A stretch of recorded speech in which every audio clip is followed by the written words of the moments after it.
behind me is the Alfa Romeo Giulia Veloce TI, and the question is, do you need the Quadrifoglio, and should you upgrade your Abarth to one of these?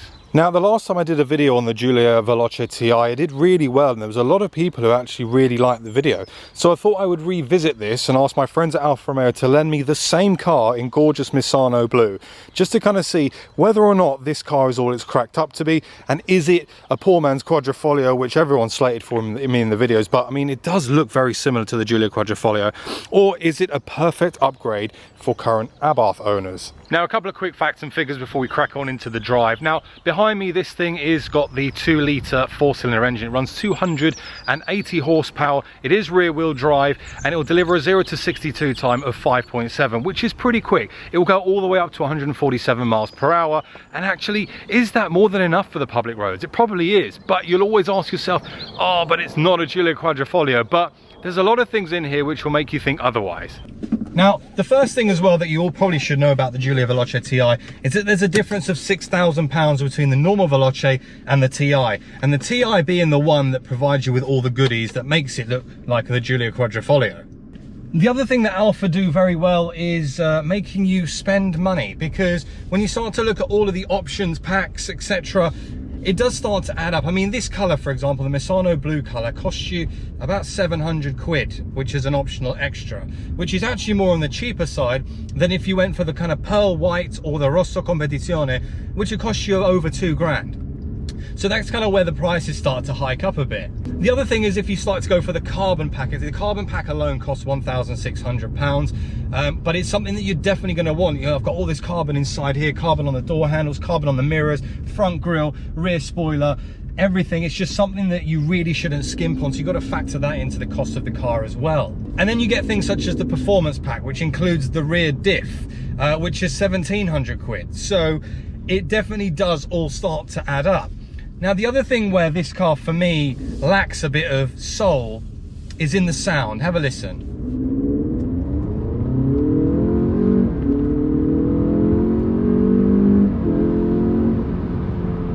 It is quite quiet in comparison. So, someone coming from an Abarth who is so used to those screaming record Monza exhausts, to jump into something like this, the first thing you're going to need to do is put an exhaust on it, because it sounds so muted. Listen.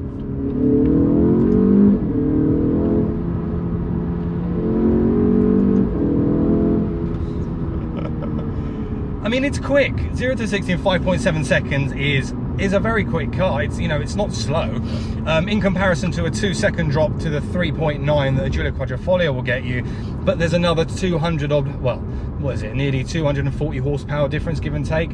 Is that right? 220 horsepower. Sorry, my maths is completely atrocious at this moment in time. From a driving perspective, though, this car, it delivers everything you would expect from a Giulia, and I think that's something that really needs to be taken into consideration, because as a driver's package, it is still good. Yes, it doesn't sound as good as a Quadrifoglio. It's, I guess, arguably much cheaper to run than a Quadrifoglio. I mean, this will do 42 miles to the gallon combined. On a Giulia, you're not getting anywhere near that.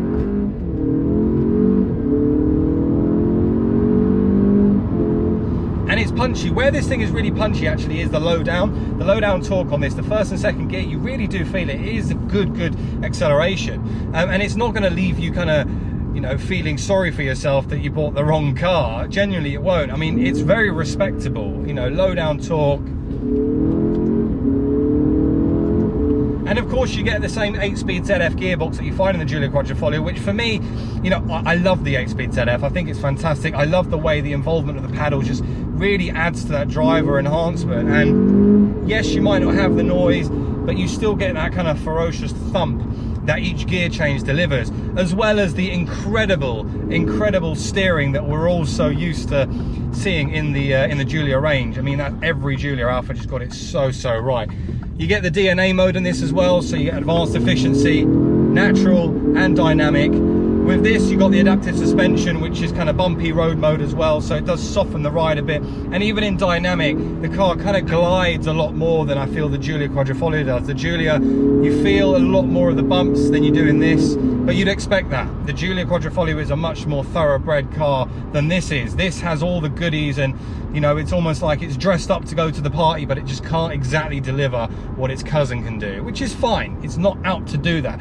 This is a car that for somebody who just adores the look of the Giulia Quadrifoglio, but doesn't necessarily want all the running costs associated to a 2.9 litre V6 engine, you can do that. You can get all those looks, which I think is a good thing.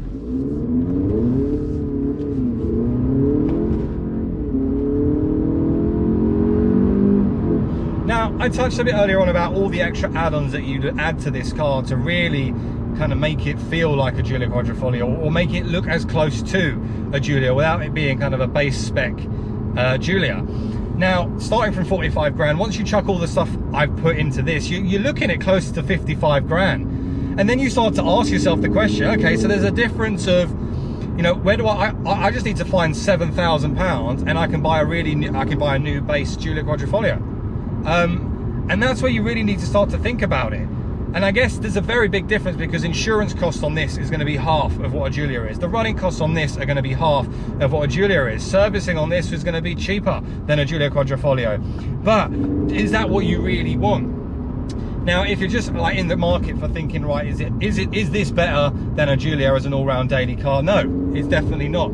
The Giulia Quadrifoglio can be driven daily. You can put it in advanced efficiency, and on the motorway at 70 mile an hour, it will shut 3 of the cylinders down and give you a respectable MPG. But the reality is you're going to be in race mode and you're going to be punching it all the time. Whereas something like this, you can be more aggressive, you can be more of a hooligan in it, and you're not going to suffer the cost to your wallet when you're putting your foot down everywhere. But going back to the price, you know, if one of these new is 55k, it begs the question, would you buy one of these new, or would you buy a second-hand Giulia Quadrifoglio for £37,000 and then use the remaining 15 grand to run the Giulia?